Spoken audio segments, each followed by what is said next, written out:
Well, I tried to warn you. All the signs were there, and I tried to warn you, but people thought I was crazy. People thought I was off my rocker. That's not gonna happen. That probably won't happen. The video game industry, it's a nice industry. It's a kind industry. They care about you. BS.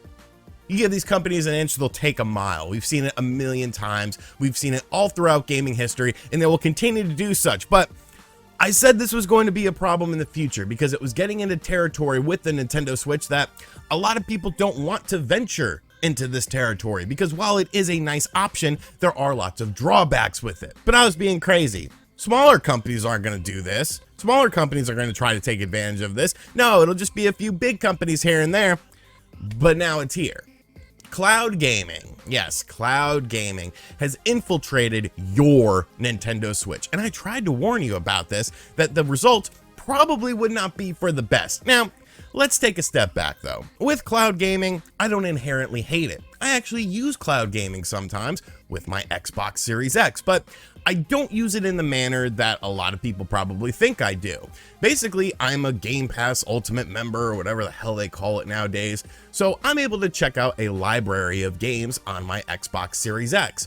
A lot of these games actually have cloud play as well. Now, if you know anything about downloading a game on your Xbox Series X, usually they're pretty large. So to just play a game and download the full game, you're wasting, quite a bit of time, up to an hour sometimes, of just time that you could be actually playing the game. So instead of just downloading a game, wondering if I'm going to like it, I'll choose the cloud version. I could play it for a little while. All of my save data from the cloud version then will transfer over should I decide to download it natively on my system. So I use cloud gaming at home. I use cloud gaming sometimes when I'm downstairs just to play a game if I'm editing a video or working on something, because my Xbox Series X is upstairs.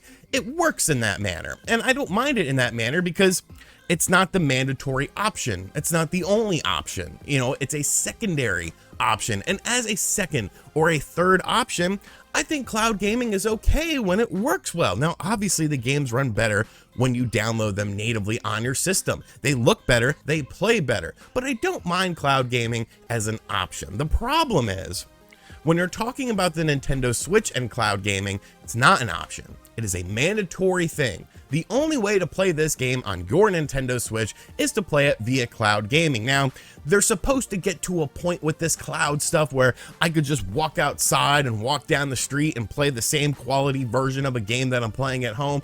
But let's be realistic, especially if you live in the United States, we are far, far away from that. Sometimes my phone will lose signal when I'm just driving through a town or something like that, but I'm expected to be able to play a game fully and completely on these cloud servers. So with the rise of cloud gaming on the Nintendo Switch, you have to look at the games that sort of set the precedent, and we got to go back pretty far with these.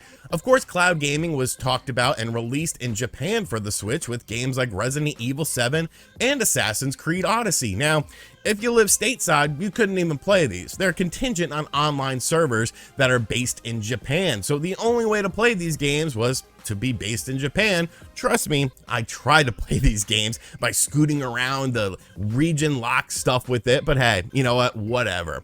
When it came to stateside stuff, we started to see it with games like Control and Hitman, and I played Hitman on the Switch. I did a review of it and it worked okay, but there were some issues with it. Primarily, I'm just sitting at home playing this version of the game, and while it's an okay version of the game, I feel like, why can't I just download it? Why can't I just run this game natively? But my big fear was that companies were going to start taking advantage of this. Instead of just simply natively porting their games to the Nintendo Switch, they would look at the system and be like, yo, we could do a cloud version of the game with this. And of course, Square Enix was the first one to give the big FU to Switch owners with this Kingdom Hearts nonsense. Now, Kingdom Hearts 3, I guess I could maybe understand why they would do a cloud version of this game. Like, maybe, okay, maybe I could understand it. That obviously was designed with the PlayStation 4 and the Xbox One in mind. You could do something, but whatever. But Kingdom Hearts 1 and 2, come on, man. These are PS2 games. Now, yes, they are doing the improved versions on the PlayStation 3, but you're telling me you couldn't get Kingdom Hearts natively on the system to celebrate the fact that Sora, the lead character of Kingdom Hearts, was going to be the final character character in the huge fighting / action game Super Smash Bros. Ultimate. You couldn't figure out a way, you couldn't make it worth your time. That to me was just ridiculous. And of course, the game didn't sell very well because, well, if you played Kingdom Hearts on your Switch, it wasn't a good experience. Trying to play Kingdom Hearts 3 was an absolute nightmare. That worked sometimes, but for the most part, it just didn't work out all that great. Plague Tale Requiem, Plague Tale Innocence, these games are also cloud versions of the games. But you know what? I'm not even disgusted at the third-party companies. I'm not even disgusted at the big companies doing this because you just expect it with them. You expect them to be scummy. You expect them to be sleazy and take advantage of you as a consumer. The problem I have, and the problem that we're talking about in this video, while yes, it is based on cloud gaming, isn't necessarily that. It's if you give them an inch, they'll take a mile. And now you're starting to see smaller companies that you and I have never even heard of, start to make cloud-only versions of their games for the Nintendo Switch. I noticed it earlier this year with an RPG called Edge of Eternity. I saw this game, I said, okay, you know, looks all right, you know, it looks kind of cool. Coming to the Nintendo Switch, you know, that's nice. There's obviously a lot of RPGs on the system, but then I realized it was a cloud version of the game. And looking at the game, you know, it does look nice. You know, it does look nice natively running on these systems, but I don't think it's anything too crazy. I mean, there are games on the system that look kind of similar. Games like your Xenoblades and your Ys Chronicles games and, you know, stuff like that. It's kind of like, well, you know, okay. I wonder why they went with the cloud version of the game. Of course, the cloud version of the game is more expensive than the regular version of the game. You can get this game on Steam right now for like 12 bucks, but it looks like the Switch version of the game is around $25 to play on the cloud, that somehow this small company got access to. But a game was announced the other day as coming to the Nintendo Switch, and now I realize it. And now you should realize it. And I tried to warn you about this. I've been saying it about cloud games the whole time. You're gonna have companies that are gonna try to take advantage of you. Have you ever heard of Pathfinder, Wrath of the Righteous from Prime Matter and Owlcat Games? Because I sure as hell haven't heard of these companies. No disrespect to them. They're obviously a little bit more under the radar, but Pathfinder, Wrath of the Righteous is coming to the Nintendo Switch with a cloud version of the game. Now, how do these smaller indie companies have access to these cloud servers so readily where they could put their games on the system instead of making them natively on the system and just put them in the cloud? Looking at the game, it's a Diablo-esque, Hades-esque style game. Obviously games that we've seen running natively on the system before. So why is this a cloud version of the game? Why is this a cloud version? Why are these smaller companies now having access to this miraculous cloud stuff that a lot of companies, the bigger companies, have access to?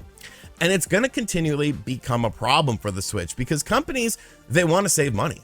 They don't want to put the time and effort into things. They want a quick buck, just like anyone in the world wants it. But the problem is when you're in a consumer-based industry, you start to get a reputation. You start to get people that will look the other way when you release something because it's obviously not what people really wanted. People don't want cloud versions of the game on the Nintendo Switch because they don't look right. They don't run right. Even if you're at home, you're still not getting the best version of the game. At least with a native version of the game, you know, the graphics will look better. There's not artifacting and muddiness with them unless it's just sort of programmed into it. With a lot of these cloud games, even if the game itself is absolutely gorgeous, you're going to get a lot of graphical glitches in it. And of course, you have the input delay, which is the biggest problem because at the end of the day, games are meant to be played. And while, yeah, a game like Hitman 3 probably was alright with the game, you know, I played it and I thought, you know, there is some input lag, but it's a slower paced game. Pathfinder, Wrath of the Righteous is not a slow paced game.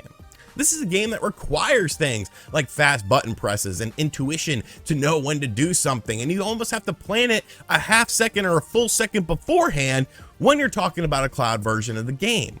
Like I said, I don't hate cloud versions of games inherently. I think they're good as long as they're an option, as long as it's not the mandatory thing.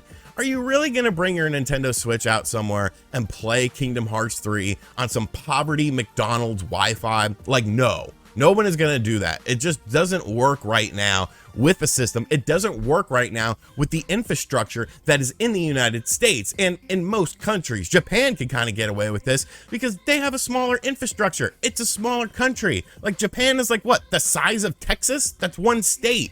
And you go to these rural areas where the internet still isn't all up to snuff and you can't even play these games. So It's a problem.